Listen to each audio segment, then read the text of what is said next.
Hello, church family. This week, our topic is all about how Christians rest differently. Now, last week, Jonathan spoke a little bit about how Christians work differently. Now we turn our attention to rest. Maybe you could discuss in your groups which one of those you struggle with more. Do you find work or rest a more difficult thing to wrestle with in how we should be doing it in our walks with the Lord? Well, I actually want to make the observation first thing that work and rest are not opposites. They're not two opposing ideas, but they're actually both completely compatible with each other. And in fact, they both depend on each other. We rest in Jesus continually, and we work from that place of rest. They're both things that are given by God, and we should honour them equally. And so I'm going to set up a couple of different sort of points that I'm going to go through today, quite simple. And the first one is just how the way we think about rest is different from how the world thinks about rest. And then the second one is how do we do it? How do we put that into practice? What does it look like?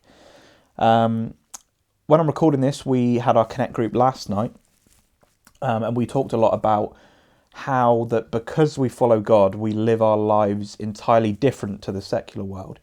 In that we have a different context, different motivations, and that we live our lives in constant conversation with God and hopefully in obedience with Him in that. But without these things, without that communication with God that we constantly have as Christians and perhaps take for granted sometimes, the world just lives completely differently because of the lack of having that. You might have heard this phrase, hustle culture. It's certainly something I see the evidence of all around us. It's this idea that we have a world that idolises hustle, or a society rather that idolises the idea of hustle, of productivity, of getting things done. And, you know, when you think about it, that hustle culture actually does kind of make sense in our secular society. It's that whole mindset of get as much as you can while you're still here. And without, you know, the understanding of who God is and who we are in relationship with Him, you can kind of see how that would make sense. C.S. Lewis said, "To walk with Jesus is to walk with a slow, unhurried pace. Hurry is the death of prayer, and only impedes and spoils our work. It never advances it."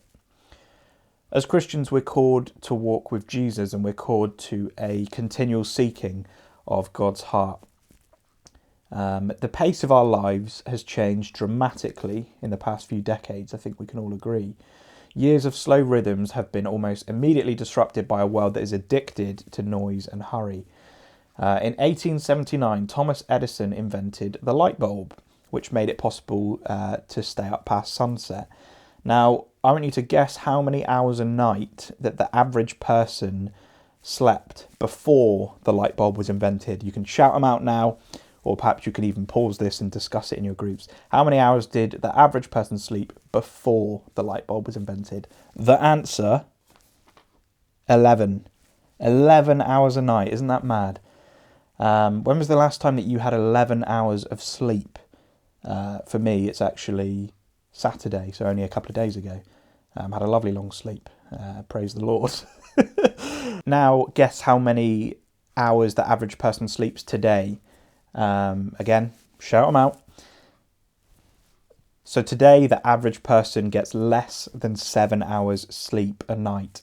I actually looked into it, and the NHS says that we need 7 to 9 hours sleep a night on average. And that's just to function as kind of, you know, normal, healthy people. And so it's pretty wild, isn't it, that actually, on average, none of us are getting the minimum sleep that we need to function. And perhaps that gives us some thoughts as to why we are the way that we are sometimes. So there is this book that you may have come across by Christian author and pastor John Mark Comer. It's called The Ruthless Elimination of Hurry.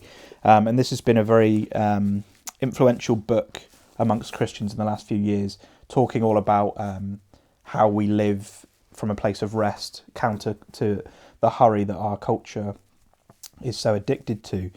And here's a quote from him. He says, "A century ago, the less that you worked, the more status you had. And now it's been flipped. The more you sit around and relax, the less status you have." Further down the page, within the context of all of this kind of, digital revolution and the invention of the light bulb and all these things that have happened in the last 100 years or so, that have changed the pace of our lives. He says, "Our culture never even slowed down long enough to ask, what will this new pace of life do to our souls?" Wow. What a thing to think about. So going back to our question of how do we think about rest in a way that's different to the world, well, what does Jesus say about rest simply? I've been reading this book, which is really good, actually. It's been really helpful for not just rest, but, all sorts of different things. It's called the Holy Bible. You may have heard of it.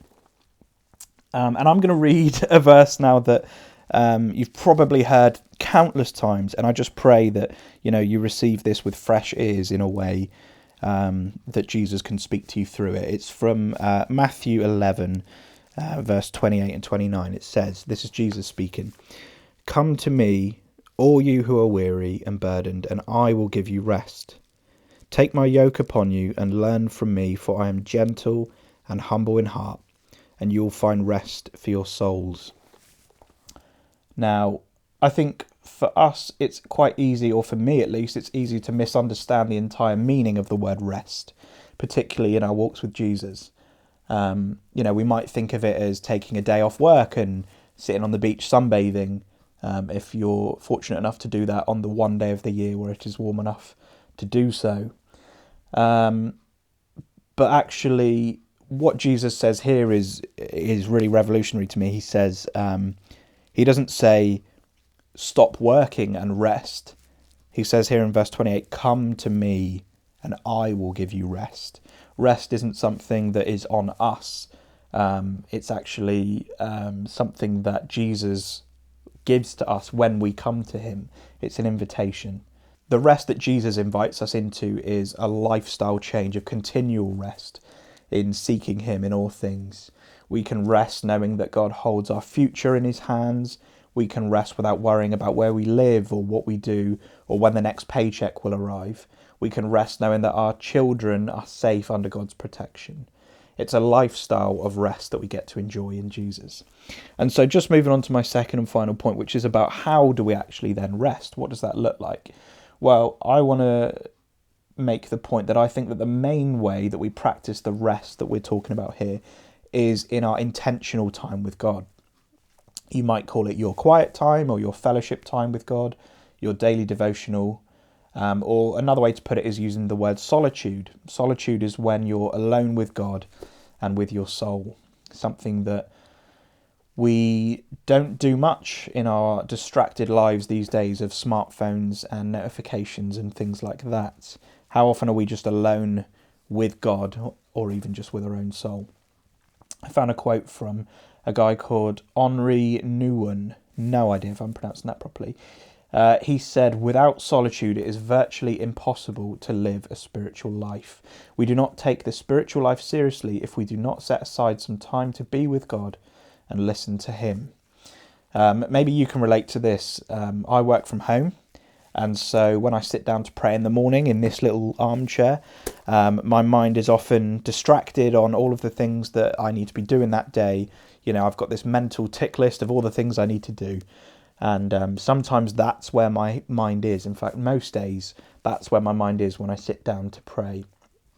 And this hurried mindset is completely counter to sitting with Jesus in that moment, praying and just giving it all up to him. Psalm 37 verse 7 says, "Be still before the Lord and wait patiently for him." In times of stillness and quiet before the Lord, those times shape our soul and shape our days as well. So I want to suggest that we should be practicing giving that intentional time first thing in the morning or whenever it is to the Lord and just see what happens. And you might be sat there thinking, well, I already do that. I already do have that daily time with the Lord. Well, good for you, and keep going, because that time's so precious, and it'll be a witness to non-Christians of what it looks like to live a life that is rooted in deep rest in Jesus. So I hope this has given you some things to think about and to discuss in your groups. I hope you have a good time chatting about it. Bless you. Have a good evening, and I'll see you soon.